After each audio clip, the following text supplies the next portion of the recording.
在这片经过毁灭交战的混沌虚空上，众人的心绪如断线风筝般纷乱无章，焦急地四处寻觅着萧炎的踪迹。然而现场只有应龙神族的安歇神灵们的神色依旧保持着古井无波，他们的双瞳深邃如星空，不为俗世纷扰所动一般。特别是应龙神族的那2位大龙尊主和小龙尊主，他们的面容更是没有丝毫波动，仿若2尊永恒的雕像。这并不是说他们没有情感，而是他们早就在刚刚依旧利用造化神魂清楚地窥探到了爆炸前的画面。突然，双龙尊主的目光齐齐投向了战场的下方深处，他们发出了一道沉声：“在那里。”双龙尊主的声音如雷霆贯耳，却带着一股难以言说的安心。在传入众人的耳朵中后，便是顺着对方的目光，也纷纷将视线转向下方那万米深渊之中。在那片狼藉与烟尘中，一道熟悉的身影巍然不动，仿佛一剑穿云。萧炎的身影显得格外清晰。那是萧炎小兄弟，他没事。真的是他。1151苏佑威等众人的脸上绽放出释然的笑容，刚刚还紧绷的神经瞬间放松下来，众人脸上的担忧如被风吹散的薄雾，转瞬即逝。此刻他们的目光中满是对萧炎而感到震撼，仿佛在黑暗中的一线光明驱散了他们心中所有的不安。周围的一切仿佛都静止了，只有萧炎的身影在众人的目光中愈发高大，因为他是这场风暴中的定海神针，给予所有人坚定的信念。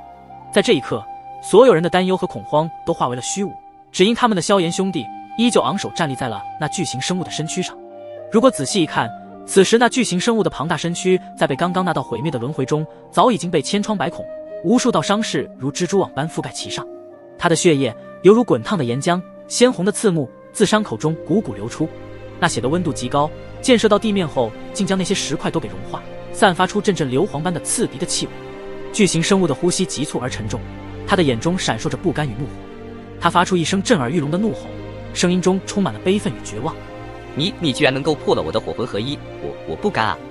话音刚落，巨型生物的庞大身躯便开始扭曲变形，逐渐化作了一团沸腾的红色岩浆，翻滚着向四周蔓延。萧炎面无表情地注视着这一切，他没有说话，深邃的目光仿佛在思索着他心中的问题。此时小龙、雨涵等人的身影出现在他的身旁，关切地询问他的安危。萧炎弟弟，你没事吧？对啊，刚刚真的要把我们都给吓死了，还以为你败给那个丑陋无比的巨型生物了呢。雨涵不停地打量着萧炎的身躯，检查着对方是否有伤口，但是他却发现萧炎并没有任何的伤势，反观这巨型生物好像是直接被萧炎给抹杀了。小龙兄，雨涵姐，我没事，只是刚刚我察觉到对方并非是某种古老的生物，而是凭借着某种能量，让这里的岩浆逐渐形成了宛如古老的生物一般，并且拥有极其强大的力量。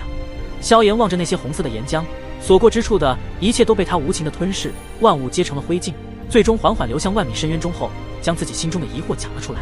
闻言，小龙等人面色凝重，他们明白萧炎所说的是什么意思。不愧是萧炎小兄弟，你竟然在这么短的时间内察觉出了刚刚那道巨型生物的真正来历。这时双龙族主的身影悄然地出现在了萧炎的正前方。萧炎抬起头开口道：难道2位尊主前辈早就知道了这巨型生物的来历？双龙尊主不置可否的点点头，他们也将萧炎心中的疑惑给一一解答了出来。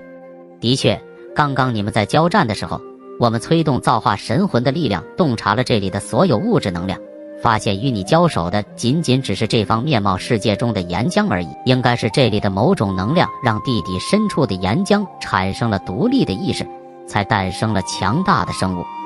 不过当你击溃那道能量时，才导致他的那一招火海囚牢击破，而他也正面受到了你那神怒轮回的攻击，吞噬了他的独立意识。